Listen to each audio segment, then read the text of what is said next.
Assalamualaikum warahmatullahi wabarakatuh. Halo guys, welcome to our video. Perkenalkan, kami dari kelompok 4 yang terdiri dari saya, Naila Rizka Zulfasha, dan 5 teman saya, Faiza Azahra, M. Salman Alfarizi, Novianti Fitri Lestari, Nurul Salsabila, dan Renza Nur Aziza.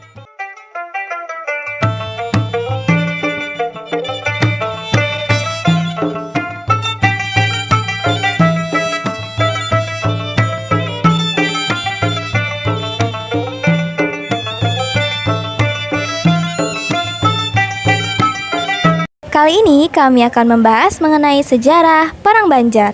Let's go Salman! Perang Banjar atau Perang Banjar Barito adalah sebuah peristiwa sejarah di mana rakyat Kalimantan khususnya Kesultanan Banjar berperang melawan para penjajah Belanda. Perang Banjar terjadi di wilayah Kesultanan Banjar, Kalimantan Selatan pada tahun 1859 hingga 1905. Dari pihak rakyat, Perang Banjar melibatkan keturunan Kesultanan Banjar yang didukung kekuatan dari rakyat yang berasal di berbagai daerah di batang banyu di sepanjang aliran Sungai Barito. Penyebab Perang Banjar. Penyebab terjadinya Perang Banjar yaitu 1. Rakyat menjadi sasaran eksploitasi dari Belanda dan Kesultanan Banjar. 2. Munculnya konflik perebutan tahta Kesultanan Banjar akibat intervensi Belanda.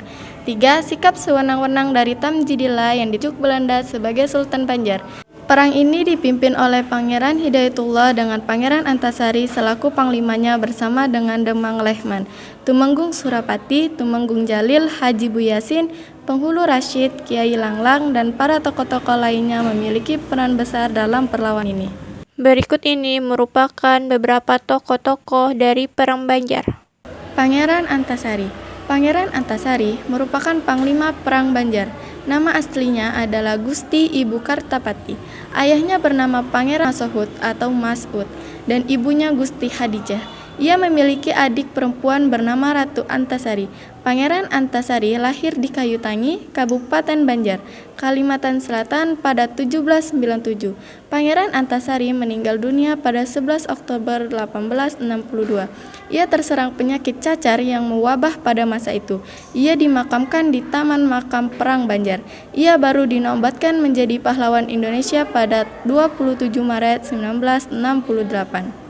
Pangeran Hidayatullah. Sultan Hidayatullah II yang dikenal Mangkubumi Pangeran Hidayatullah mempunyai nama asli Gusti Andarun. Dia merupakan seorang pemimpin Perang Banjar melawan pemerintahan Hindia Belanda. Dia lahir di Martapura pada tahun 1822. Pangeran Hidayatullah wafat pada 20 November 1904 dalam usia 82 tahun dan dimakamkan di tempat pengasingan. Demang Lehman lahir di Barabai, Hulu Sungai Tengah, Kalimantan Selatan pada 1832. Pemerintah Belanda menetapkan hukuman gantung terhadapnya. Dia menjalani hukuman gantung sampai mati di Martapura sebagai pelaksanaan keputusan pengadilan militer Belanda tanggal 20 Februari 1864. Beliau dihukum mati di umur 32 tahun. Panglima Batur lahir di Buntok Baru, Barito Utara, Kalimantan Tengah pada tahun 1852 dengan nama lengkap Batur bin Baruy. Panglima Batur wafat pada tanggal 30 Mei 1906 dan dimakamkan di belakang Masjid Jami Lama Banjarmasin di tepi Sungai Martapura. Tetapi pada 21 April 1958 jenazahnya dipindahkan ke kompleks makam pahlawan Banjar di Jalan Masjid Jami Banjarmasin. Ratu Zaleha lahir di Muara Lawung tahun 1880, putri dari Sultan Muhammad Seman bin Pangeran Antasari yang bergigih mengusir Belanda. Ratu Zaleha berjuang bersama wanita-wanita suku Dayak. Pada tahun 1906, menyerahkan diri kepada Belanda. Atas permintaannya, Ratu Zaleha mengikuti suaminya dalam pengasingan di Bogor untuk berkumpul bersama suaminya, menghabiskan sisa-sisa usianya. Di masa tuanya, sang ratu kembali ke kampung halaman setelah sekian tahun berada pada pembuangan. Ratu Zaleha wafat 23 September 1953. Penghulu Rashid lahir di desa Talaga Itar tahun 1815. Dia adalah salah seorang di antara sejumlah ulama Islam yang wujud melakukan usaha berjuang mengangkat senjata melawan penjajah Belanda dalam Perang Banjar. penghulu Rashid, wafat di desa Banua Lawas 15 Desember 1861 pada usia ke-46 tahun. Baiklah, berikut ini beberapa senjata dari Perang Banjar. Yang pertama, peluru pitunang. Kedua, bujak. Ketiga, mandau. Keempat, gayang. Kelima, ada parang benteng. Keenam, ada parang kajang. Ketujuh, ada tombak carang Sukalaras Hati. Dan terakhir, ada keris sampana. Perang Banjar. Wilayah Kesultanan Banjar di Kalimantan Selatan menjadi perhatian Belanda karena menghasilkan lada yang berharga.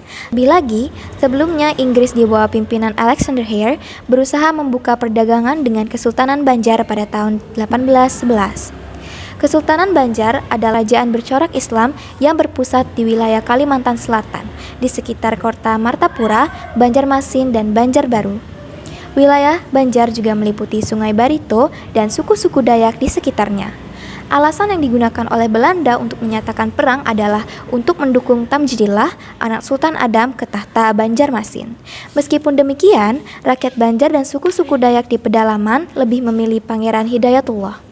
Setelah Pangeran Hidayatullah meninggal pada 2 Maret 1862, Pangeran Antasari menjadi penggantinya. Akibatnya, pemerintah Belanda melakukan intervensi dengan mengirim Kolonel Augustus Johannes Anderson yang pada 29 April 1859 memimpin ekspedisi militer ke Banjarmasin. Perang berlaku sengit, terutama dengan perang antar kapal Belanda dan Banjar di Sungai Barito. Namun pada tanggal 1 Oktober 1862, Pangeran Antasari meninggal dan Banjar pun takluk pada Belanda pada tahun 1863. Alright guys, itulah tadi sejarah Perang Banjar yang ternyata keren banget ya perjuangan pahlawan kita dahulu. Gimana, seru kan? Semoga teman-teman mendapat ilmu dan manfaat positif dari video ini. Thank you for watching, bye bye and have a nice day. Wassalamualaikum warahmatullahi wabarakatuh.